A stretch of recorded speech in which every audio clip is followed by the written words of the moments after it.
Recent గా బాలీవుడ్ లో Mrs అనే మూవీ రిలీజ్ అయింది. దాని తర్వాత నుంచి కొంతమంది మగవాళ్ళు ఇన్స్టాగ్రామ్ లోకి వచ్చి ఫేక్ ఫెమినిజం, టాక్సిక్ ఫెమినిజం అనే పోస్టులు పెట్టడం స్టార్ట్ చేశారు. ఒకడేమో ఇటుకలు మోస్తూ ఫ్యామిలీని పోషిస్తున్నాడు, అయినా నోరెత్తి మాట్లాడలేదు, ఈమెకేమో ఇంట్లో వంట చేయడానికి నొప్పి వస్తుందని చెప్పి ఇన్స్టాగ్రామ్ లో కొన్ని పోస్టులు వస్తున్నాయి. నేను జాబ్ చేసేటప్పుడు కొంతమంది మేల్ కలీగ్స్ నా దగ్గరికి వచ్చి ఆడవాళ్ళు ఉద్యోగం చేయకూడదు, మీరు అటు ఇంట్లో ఫ్యామిలీని చూసుకోలేకపోతున్నారు, ఇటు జాబ్ సరిగా చేయలేకపోతున్నారు, రెండింటికి న్యాయం చేయట్లేదు అని చెప్పేసి కామెంట్స్ చేసేవారు. ఇంకోవైపు లేడీస్ ఫ్రీడమ్ కోసం మాట్లాడితే మీకు అలా ఫ్రీడమ్ ఇచ్చే బెంగళూరులో బోల్డ్ మంది అమ్మాయిలు పట్లెప్పుకొని తిరుగుతున్నారని చెప్పి కొంతమంది కామెంట్లు పెడతారు. అసలు మగవాళ్ళు ఎవరు ఆడవాళ్ళకి ఫ్రీడమ్ ఇవ్వడానికి? ఆడవాళ్ళు జాబ్ చేయాలా, వంట చేసుకోవాలా, లేదా జాబ్ చేస్తూ వంట చేయాలా? ఫెమినిజం వల్ల ఆడవాళ్ళ కన్నా మగవాళ్ళకే బెనిఫిట్ ఉందంటే నమ్ముతారా? డివోర్స్ తీసుకున్నప్పుడు యాలిమోనీ అవసరమా? ఈ పిచ్చి ప్రశ్నలన్నింటినీ పచ్చి పచ్చిగా డిస్కస్ చేసుకుందాం. అనగనగా కొన్ని వందల సంవత్సరాల క్రితం ఆడవాళ్ళకి ఫ్రీడమ్ లేదు, వాళ్ళ కెరీర్ ని వాళ్ళు చూస్ చేసుకునే రైట్ లేదు, వాళ్ళకి ఎడ్యుకేషన్ ఉండకూడదు, వాళ్ళ ప్రాపర్టీని ఓన్ చేయకూడదు, లిటరలీ ఇంటి వెనకాల ఉన్న దొడ్లో గేదెలాగా ఎవరైనా చెప్తే అది వినాలి, చెయ్యాలి. ఆడదంటే ఇంట్లో వంట చేసి పిల్లలకని ఒక మెషిన్ మాత్రమే, ఇల్లు దాటి బయటకు వెళ్ళకూడదు. అయితే రోజులు మారాయి, కాలం మారింది, మనం వేటకెళ్లి జంతువులు చంపుకొని తినట్లేదు కాబట్టి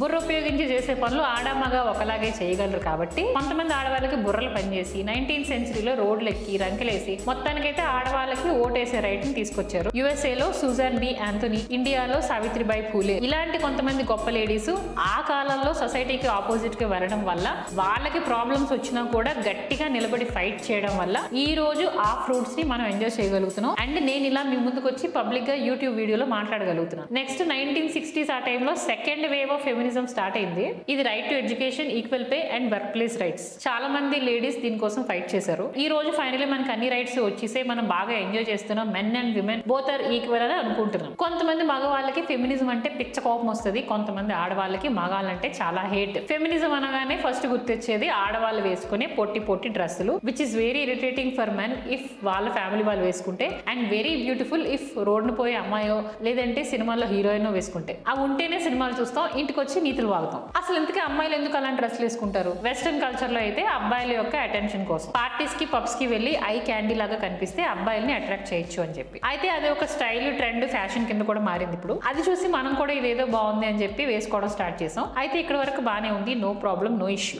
అయితే ఫెమినిజం వల్ల అనవసరంగా మీకు ఫ్రీడమ్ ఇచ్చారు అని కొంతమంది మగవాళ్ళు మాట్లాడుతున్నారు. ఎక్స్క్యూజ్ మీ, మీరు ఎవరండి అసలు ఫ్రీడమ్ ఇవ్వడానికి? మీరు ఏం డ్రెస్ వేసుకుంటున్నారో వేరే వాళ్ళని అడిగేసుకుంటున్నారా? చాలా మంది కల్చర్ కల్చర్ అని మాట్లాడతారు. కల్చర్ అనేది ఓన్లీ విమెన్ కే ఎందుకు ఇచ్చారు ఆ రెస్పాన్సిబిలిటీ? మెన్ ఎందుకు తీసుకోవట్లేదు? ఆడవాళ్ళ చీర కట్టుకోవాలని ఎందుకు ఎక్స్పెక్ట్ చేస్తున్నారు? మగవాళ్ళ పంచలు కట్టుకొని ఎందుకు తిరగట్లేదు? వాళ్ళు మాత్రం వెస్టర్న్ వేరు, షర్ట్ ప్యాంటు వేసుకొని తిరుగుతున్నారు రోడ్డు మీద. ఒక్కడైనా పంచి కట్టుకొని కనిపిస్తాడా ఫెస్టివల్స్ కి తప్ప? మరి ఆడవాళ్ళు కూడా ఫెస్టివల్ కి చీరలు కట్టుకుంటున్నారు కదా, తప్పే ఉంది. మిగతా డేస్ లో వాళ్ళకి నచ్చిన వాళ్ళు వేసుకుంటే ఏంటి ప్రాబ్లం? మీ వైఫ్ ని, మీ చెల్లిని వేరే వాళ్ళు చూసేస్తారేమో అని భయం. మరి మీరెందుకు వేరే వాళ్ళని చూడడం మానట్లేదు? అక్కడికి అది ఏదో శారీ వేసుకున్న అమ్మాయిని ఏదో చూడట్లేదు అన్నట్టు. చుడిదార్ వేసుకున్న ప్రతి అమ్మాయి సావిత్రి కాదు, జీన్స్ వేసుకున్న ప్రతి అమ్మాయి సిల్క్ స్మిత కాదు. పీపుల్ ని వాళ్ళు వేసుకున్న డ్రెస్సెస్ బట్టి జడ్జ్ చేయడం మానేయండి. అసలు ఆడవాళ్ళు డ్రెస్సింగ్ కోసం ఎంత తక్కువ మాట్లాడితే అంత తక్కువ గొడవలు అయితే అనే విషయం అర్థం చేసుకుంటే అందరికీ మనశ్శాంతిగా ఉంటుంది. సో కాల్డ్ కేరింగ్ అనే పేరుతో లేడీస్ ని కంట్రోల్ చేయడం మానేస్తే సగం ఇష్యూస్ అనేవి తగ్గుతాయి. సో ఈ రోజు నుంచి ఆల్ మదర్స్ మీ కొడుకులకి నేర్పించండి, వేసుకునే బట్టలతో క్యారెక్టర్ డిఫైన్ చేయకూడదు, ఆడవాళ్ళ చాయిసెస్ ని మగవాళ్ళు పర్సనల్ అటాక్ లా తీసుకోకూడదు, మీ డెసిషన్స్, మీ డ్రెస్సింగ్ చాయిస్ మీరు ఎలాగైతే తీసుకుంటున్నారో ఆడవాళ్ళకు కూడా అలాగే తీసుకునే హక్కు ఉంది. నేను చెప్పింది విన్నాక చాలా మంది మగవాళ్ళకి కోపం రావచ్చు, ఇంకొక టాక్సిక్ ఫెమినిస్ట్ బయలుదేరింద్ర బాబు అని అనుకోవచ్చు. బట్ నేను ఇక్కడ లాయర్ లాగా ఒకరి వైపే మాట్లాడడానికి రాలేదు, జడ్జ్ లాగా అందరి వైపు మాట్లాడడానికి వచ్చాను. ఎస్, పూర్వకాలం కంటే ఇప్పుడు విమెన్ కి బోల్డ్ అంత ఫ్రీడమ్ ఉంది. దాని వల్ల చాలా మంది లేడీస్ వాళ్ళ కాళ్ళ మీద వాళ్ళు నిలబడగలుగుతున్నారు. బట్ ఈ ఫ్రీడమ్ ని చాలా మంది ఆడవాళ్ళు మిస్యూజ్ చేసుకుంటున్నారు. ఎగ్జాంపుల్, మొన్న రీసెంట్ గా జరిగిన అతుల్ అవినాష్ కేసు. ఎలా అంటే ఒక లేడీ తలుచుకుంటే లీగల్ లూప్ హోల్స్ అన్ని లాగి ఒక మగాని రోడ్డు మీద పడేలా ఎలా చేయగలదో ఈ కేసు ద్వారా చూడగలిగాం. యాక్చువల్లీ వాళ్ళిద్దరి మధ్యలో ఎగ్జాక్ట్ గా ఏం జరిగిందో మనకు తెలియదు. బట్ లేడీ అయినా జెంట్ అయినా నా ఒపీనియన్ లో ఇద్దరు ఇండిపెండెంట్ గా ఉండాలి. ఎవరి బౌండరీస్ లో వాళ్ళు ఉంటూ వేరే వాళ్ళని రెస్పెక్ట్ చేయాలి. ఇప్పుడు ఒక ఫీమేల్ ని ఫెమినిజం యాంగిల్ లో కాకుండా ఒక మనిషి, హ్యూమన్ బీయింగ్ అనే యాంగిల్ లో చూస్తే హ్యూమన్ బీయింగ్స్ లో మంచోళ్ళు ఉంటారు, చెడ్డోళ్ళు ఉంటారు. అలాగే లేడీస్ లో కూడా మంచోళ్ళు ఉంటారు, చెడ్డోళ్ళు ఉంటారు. దానికి ఆడ మగ అని తేడా ఉండదు. ఒక లేడీ తప్పు చేసింది కదా, పవర్స్ ని మిస్యూజ్ చేసుకుంది కదా అని చెప్పేసి ఎంటైర్ ఫెమినిజం కాన్సెప్ట్ ని, ఎంటైర్ ఫీమేల్స్ ని మన్మదాలాగా హేటెడ్ పెంచుకోవడం తప్పు. మ్యారేజ్ చేసుకునే ముందు పార్ట్నర్ కోసం తెలుసుకోవడం చాలా ఇంపార్టెంటే. ఎంత కేర్ఫుల్ గా సెలెక్ట్ చేసుకుంటే అంత మంచిది. మోర్ ఓవర్ లేడీస్ కి ఒక విషయం చెప్పాలి, అందరు మగవాళ్ళు చెడ్డవాళ్ళు కాదు, మోసం చేసే వాళ్ళు కాదు. మెజారిటీ ఆఫ్ మెన్ గవర్నమెంట్ కి, లాస్ కి భయపడి చక్కగా ఉద్యోగం చేసుకుంటూ ట్యాక్సులు కడుతూ నాకంటూ ఒక మంచి వైఫ్, పిల్లలు, ఒక హ్యాపీ ఫ్యామిలీ కావాలని కోరుకుంటారు. బట్ మ్యాన్ కి ఉమెన్ అంత బాగా లవ్ ని ఎక్స్ప్రెస్ చేసేంత నేచర్ లేదు. వాళ్ళ డిఎన్ఏలో. ఫీమేల్స్ కు ఉంది ఆ పవర్. మనకి ఇచ్చిన పవర్ ని,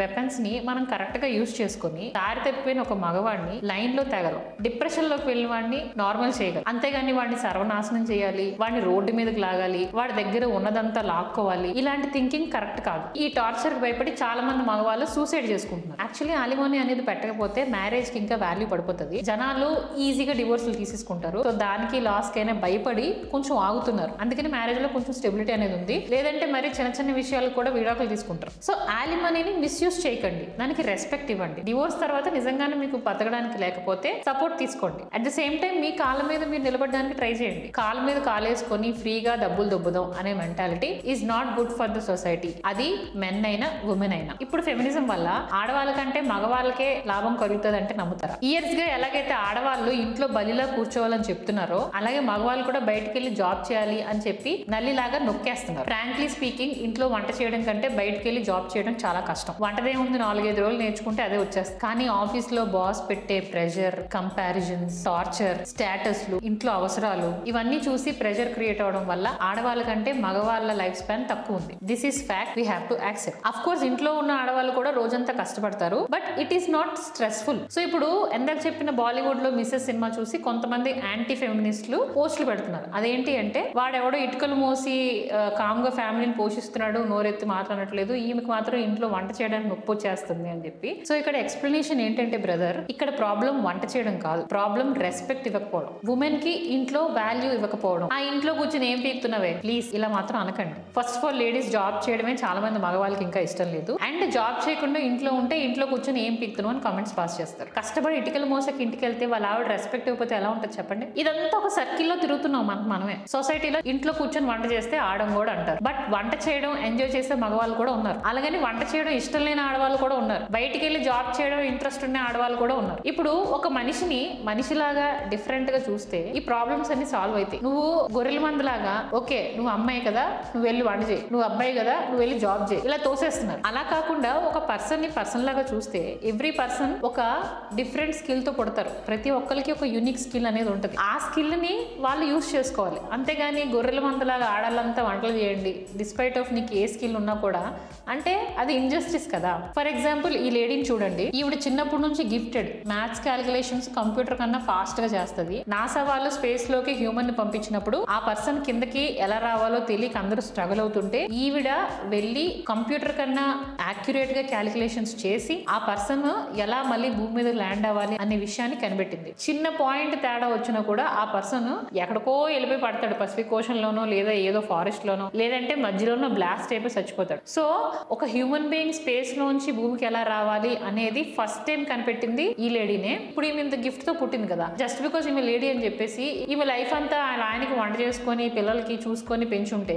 ప్రపంచానికి ఇంత గొప్ప ఇన్వెన్షన్ దొరికేదా? అలాగే మగవాళ్ళు కూడా కష్టాలు చెప్పుకోకూడదు, ఏడవకూడదు. ఫెమినిజం వల్ల లేడీస్ కి కూడా ఫ్రీడమ్ వచ్చి జాబ్ చేస్తుంటే మగవాళ్ళకి కదా బెనిఫిట్, మీ బర్డెన్ తగ్గుతుంది కదా, రెస్పాన్సిబిలిటీస్ అన్ని వాళ్ళు కూడా షేర్ చేసుకుంటారు కదా ఈక్వల్ గా. మోర్ ఓవర్ ఒక ఫ్యామిలీ ఏదైతే ప్రాస్పరస్ గా ఉంటుందో, అండర్స్టాండింగ్ గా ఉంటారో వైఫ్ అండ్ హస్బెండ్ ఇద్దరు, ఆ ఫ్యామిలీలో పిల్లలు కూడా చాలా హ్యాపీగా ఉంటారు. సపోజ్ ఒక ఫ్యామిలీలో ఒకడే బ్రెడ్ విన్నర్ ఉన్నాడు అనుకోండి, అతనికి ఏదైనా అయితే ఏంటి పరిస్థితి, మొత్తం ఫ్యామిలీ అంతా రోడ్డు మీద పడిపోతుంది, పిల్లలు చదువుల మధ్యలో అయిపోతాయి. ఇలా చాలా మంది జరిగింది. అదే ఫీమేల్ గానీ జాబ్ చేస్తూ తన కాళ్ళ మీద తను నిలబెడుతున్నట్టయితే హస్బెండ్ కి ఏం జరిగినా కూడా తను తన పిల్లల్ని చూసుకోగలదు. అట్లీస్ట్ రోడ్డు మీద అయితే పడిపో. అండ్ జాబ్ చేసే వైఫ్ ఉంటే సపోజ్ హస్బెండ్ కి ఏదైనా ప్యాషన్ ఉంటుంటే లైఫ్ లో తను మీకు సపోర్ట్ చేస్తుంది కదా. మగవాళ్ళందరూ కూడా సర్వైవల్ కోసం, ఫ్యామిలీని పెంచడం కోసం వాళ్ళ హాబీస్ ని, ప్యాషన్స్ ని వదిలేసుకుంటున్నారు. ఫెమినిజం ని నెగిటివ్ గా కాకుండా పాజిటివ్ గా తీసుకుంటే మెన్ కి విమెన్ కి ఇద్దరికి బెనిఫిట్ అవుతుంది. ఫెమినిజం అంటే ఏదో ఒక జెండర్ గ్రేట్ అని కాదు, నేచర్ 2 జెండర్స్ ని ఇచ్చింది, ఒక్కొక్కరికి డిఫరెంట్ స్ట్రెంగ్స్ ఇచ్చింది. ఆ స్ట్రెంగ్స్ ని ఒక్కొక్కరు ఐడెంటిఫై చేసుకొని వాటిని యూజ్ చేసుకోవాలి, టుగెదర్ వచ్చి టీమ్ వర్క్ చేయాలి. అంతేగాని ఒకళ్ళు తక్కువ చేసుకోవడం, కంపేర్ చేసుకోవడం, తిట్టుకోవడం, ఇది ఎప్పటికీ బెటర్ సొసైటీని బిల్డ్ చేయలేదు. తర్వాత ఆడవాళ్ళకి ఆడవాళ్ళే శత్రువులు. ఇది ఇంకో ఇంపార్టెంట్ కాన్సెప్ట్. అదేంటంటే ఆడవాళ్ళు ఆది పరాశక్తులు. మనకు మనమే హైప్ ఇచ్చుకొని మనకు మనమే కష్టం తెచ్చుకుంటాం. We are not women, we are super women. మేము జాబ్ చేస్తాం, ఇంట్లో వంట చేస్తాం, పిల్లల్ని చూసుకుంటాం, ఫ్యామిలీని చూసుకుంటాం. My question is why?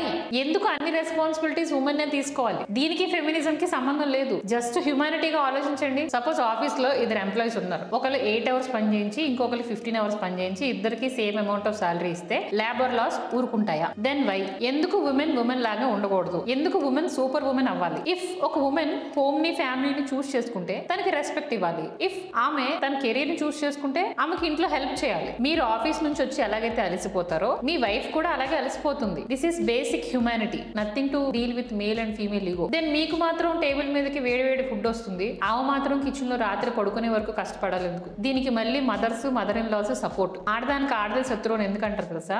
ఇందుకే ఫస్ట్ మనలో మనమే కొట్టు చేస్తాం, ఇంకా మనల్ని ఎవడు కాపాడతాడు? Women please support other women, especially mothers and mother in laws. పిల్లలకి పేరెంట్స్ అప్బ్రింగింగ్ బట్టే మైండ్ సెట్ అనేది డెవలప్ అవుతుంది. సో ఒక అబ్బాయికి చిన్నప్పటి నుంచి ఆడవాళ్ళకి రెస్పెక్ట్ ఇవ్వాలి అని నేర్పించాలి. ఒకవేళ ఆఫీస్ నుంచి వచ్చి ఇద్దరు అలసిపోతే, ఇద్దరికి పని చేయడానికి ఓపిక లేకపోతే ఒక పని మనిషిని పెట్టుకోవాలి. 2 సాలరీస్ వస్తున్నాయి కదా. మెన్ అండ్ ఉమెన్ ఇద్దరు ఫైనాన్సెస్ షేర్ చేసుకోవాలి ఈక్వల్ గా, ఇద్దరు ఇంటి పనులు షేర్ చేసుకోవాలి. ఇంటి పనులు చేసుకోలేకపోతే పని మనిషిని పెట్టుకోవాలి. పిల్లలు పుడితే ఎలాగో మెటర్నిటీ లీవ్ ఇస్తున్నారు కదా. నా ఒపీనియన్ లో ప్రతి ఆఫీస్ లో ఒక కిడ్స్ జోన్ ఆర్ క్రష్ అనేది కంపల్సరీ ఉంటే బాగుంటుందని నేను అనుకుంటున్నాను. అప్పుడు ఎవరు వాళ్ళ కెరీర్ ని సాక్రిఫైస్ చేయాల్సిన అవసరం లేదు. ఝాన్సీ లక్ష్మీబాయి తన బేబీని కట్టుకొని వార్ చేసింది. మీ బేబీని పక్క ఫ్లోర్ లో పెట్టుకుని ఆఫీస్ లో జాబ్ చేయలేరా? అమ్మాయి పుడితే భారం, అమ్మాయికి మనీ ఖర్చు పెడితే మంది కాదు, కొడుకైతే చూసుకుంటాడు, కొడుకైతే మనవాడు. ఏంటిదంతా బిజినెస్ లాగా లేదు. ఫైనలీ నేను చెప్పేది ఏంటంటే ఆడ మగ ఎవరు గ్రేట్? ఎవ్వరు కాదు. Both are equal. ఎవరు లేకపోయినా ప్రపంచం అనేది ఆగిపోతుంది. ప్రపంచం ముందుకెళ్లాలంటే 2 జెండర్స్ కావాలి. ఎవరికెవరు బానిసలు కాదు, ఎవరికి ఎవరు రైట్స్ ఇవ్వాల్సిన అవసరం లేదు. ఎవరి రైట్స్ వాళ్ళకు ఉన్నాయి, ఎవరి స్ట్రెంగ్స్ వాళ్ళకు ఉన్నాయి. దీని ఆపోజిట్ వాళ్ళు తెలుసుకొని రెస్పెక్ట్ ఇస్తే బాగుంటుంది. ఇప్పటికి ప్రపంచం చాలానే మారింది, కానీ ఇంకా మారాల్సింది ఉంది. Let's hope for the best.